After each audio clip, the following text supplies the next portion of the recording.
ఎంతసేపు అయింది వచ్చి? దీర్ఘాయుష్మాన్ భవ.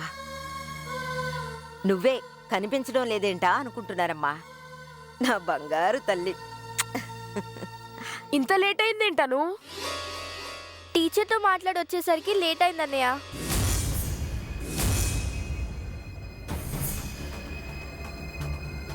బాబుదేవ్, పాపం చాలా దూరం నుంచి ప్రయాణం చేసి వచ్చారు. కాసేపు రెస్ట్ తీసుకుంటారు. వెళ్ళి గది చూపించు. అలాగమ్మా. పదండి తాతగారు.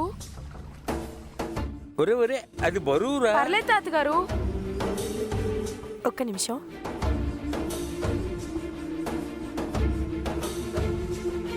అమ్మా అను, నీకోసమే ఎదురు చూస్తున్నానమ్మా. రా.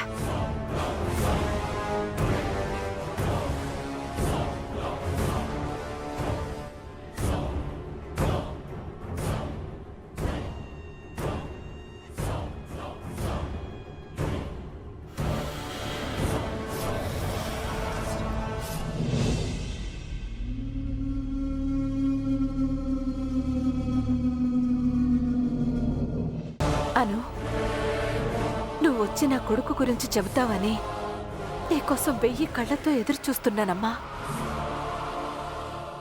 నువ్వు దారిలో స్కూల్ దగ్గర దిగావని మీ అమ్మ చెప్పగానే నువ్వు రావడం లేట్ అవుతుందని, నీ నోటితో చెప్పి ఆ శుభవార్త వినడం ఆలస్యం అవుతుందని నేనెంత ఆందోళన పడ్డానో తెలుసా? నిన్ను చూడగానే ఆ ఆందోళన అంతా ఆనందంగా, ఉత్సాహంగా మారిపోయిందమ్మా. ఈ రోజు నా కొడుకెవరో చెప్తానని చెప్పావు. నా కొడుకు నాకు చూపిస్తానని చెప్పావు. పసికందుగా ఉన్నప్పుడు దూరం చేసుకున్న నా బిడ్డని ఎప్పుడెప్పుడు చూస్తానా అని తహతహలాడిపోతున్నానమ్మా. నా కొడుకును చూడ్డం కోసం కోటి ఆశలతో ఎదురు చూస్తున్నాను.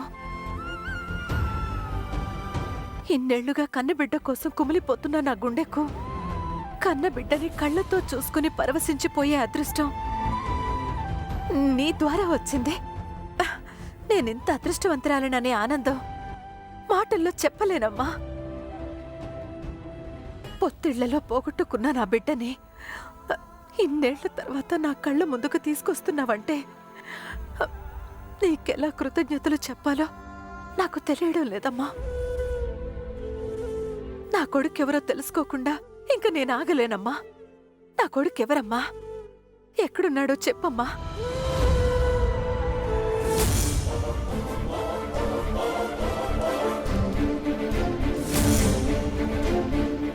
చెప్పాను. నా కొడుకెవరమ్మా? ఎవరు? చెప్పాను. చెప్పు.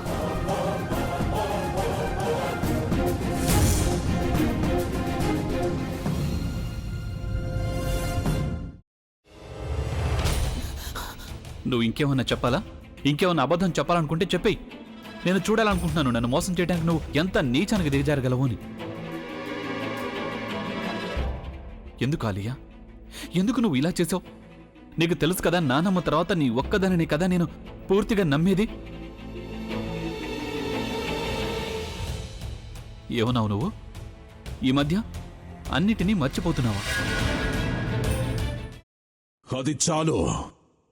వాటిలో ఉన్న శక్తి విషయాన్ని గ్రహించి మనకు వివరిస్తాయి.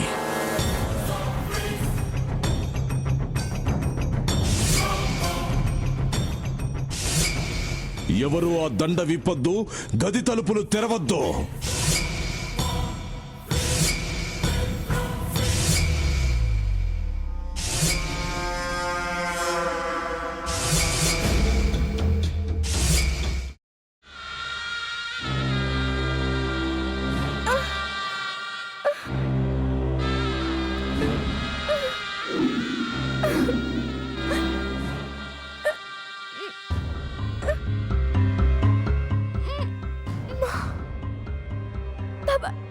వద్దు బాబాయ్, నేను చేయొద్దు బాబాయ్, ప్లీజ్ బాబాయ్.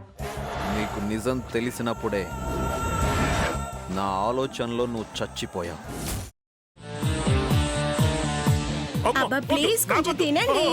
ప్లీజ్. భీమారావు గారు, మీరా? ఇగో మీరా కాదు సక్కుబాయ్. అవును, మీ పనామే లేచిపోయిందని చెప్పి కంప్లైంట్ ఇచ్చినావు కదా. రేయ్ ఆయన కంప్లైంట్ ఇచ్చింది లేచిపోయిందని కాదు కనిపించడం లేదు అని. అట్లానా? సరే మేడం. ఇడియట్. ఆ వంట మనిషి పేరేంటన్నారు? రత్తాలు మేడం. ఏం పెద్ద మంచి, నీ వంట మంచిని కూడా మేడం అని పిలుస్తావా? రేయ్ హాఫ్ బ్రెయిన్,